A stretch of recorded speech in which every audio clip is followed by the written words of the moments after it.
Je voudrais à ce propos d'ailleurs accorder une mention spéciale aux députés Saliou Ndione, Aliou Dieye, Fatou Ngom, Fatou Diop Cissé, Cheikh Bara Ndiaye, Ndeye Marie Sané, Maïmouna Bousso, Diaré Ba, Ndiak Thiam, Mariem Mbacké, Abdoulaye Tall, Mohamed Aïb Dafé, Maître également Aïssata Tall Sall pour la qualité et surtout pour les contributions qu'ils ont eu à faire dans le cadre de nos débats. Madame Safiatou Sow a posé la question de savoir qu'est-ce qui est prévu pour les maires qui gèrent un budget de moins de 500 millions. Je crois que sa préoccupation est bien prise en compte par la loi relative à la déclaration de patrimoine, d'autant qu'il est bien dit expressément que les maires ont la qualité d'assujettis. maanaam li nga xamee ni lii moom mooy yitteem di laaj lu tax maire yi lu tax ñoom bokkuñu ci déclaration de patrimoine yi ndaxte dañu ni il faut nga ngay gérer lu mu bon budget boo xamee ni xayma nañ ko lu mat 500 millions ma koy leeral ni maire yooyu 500 millions yooyu maire yooyu bokk nañ ci ndaxte dañ leen tudd dañ leen cité ndax seen qualité de maire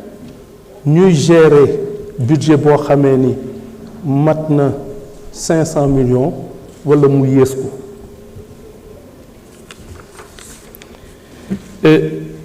le député Barham Fofana a posé la question de savoir quelles sont les sanctions prévues à l'encontre du lanceur d'alerte qui, effectivement, de mauvaise foi, donne des informations. À ce propos, ce que je peux lui dire, c'est que l'article 362 du Code pénal punit d'un emprisonnement de 6 mois à 5 ans et d'une amende de 50 000 francs quiconque aura, par quelque moyen que ce soit, fait une dénonciation calomnieuse contre un individu aux officiers de police administrative, etc. C'est dire donc que c'est la loi qui le prévoit. Madame, ñi nga xamee ni ñii dañuy profiter par exemple sur loi bi même avant loi bi am maanaam ñi nga xamee ni ñii dañu doon tiiñal ay nit wala ñu tuumal leen ci loo xamee ni wekkuñu ko fenn maanaam loo xamee ni du dëgg ñu koy wax ci ñu koy tuddee dénonciation calomnieuse maanaam nga dénoncer nit ki ci loo xamee ni lii yàq ak fen moo la tax a jóg ñooñu ñëpp su fekkee ni itam lanceur d'alerte bi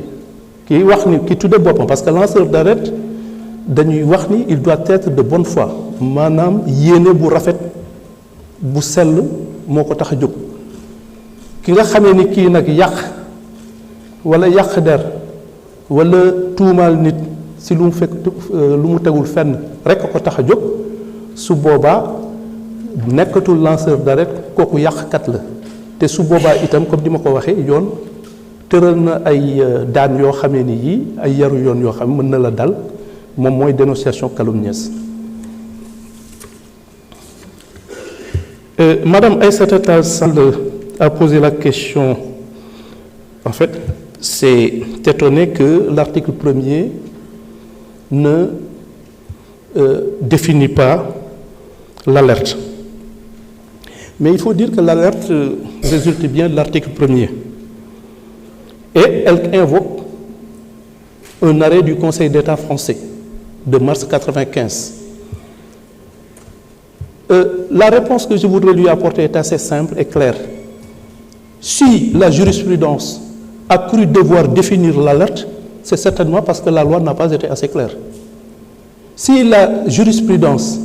croit devoir donner une définition d'une notion bien précise, c'est parce que justement la loi soit ne l'a pas fait, soit l'a fait insuffisamment. Et de ce point de vue donc, maanaam li mu wax ni alerte leeraluñ ko ci sunu loi bi wax benn dogalu conseil d'État français maanaam benn ëttu attekaay bu nekk France boo xamee ni bii si yi gën a kawe la bokk ni mars 2025 bi passé dafa leeral si dogalam parce que ñoom dañuy atte si dogalam lan mooy alerte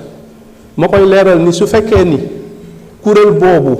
dem na ba jàpp ni war na leeral alerte bi moom mooy loi bi maanaam yoon bi français yi tëral si loi boobu leerul wala defuñu ko donc te ñun jàpp naa ni article 1er de la loi bii ñu leen di ñaan ngeen voté ko leeral na ko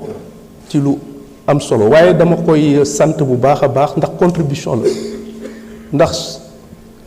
arrêt boobu mu wax xaw ma ko woon donc day yokk ci man dara te dama ko ciy sant di ko ci gërëm. Le député Guy Marius Sagna a posé la question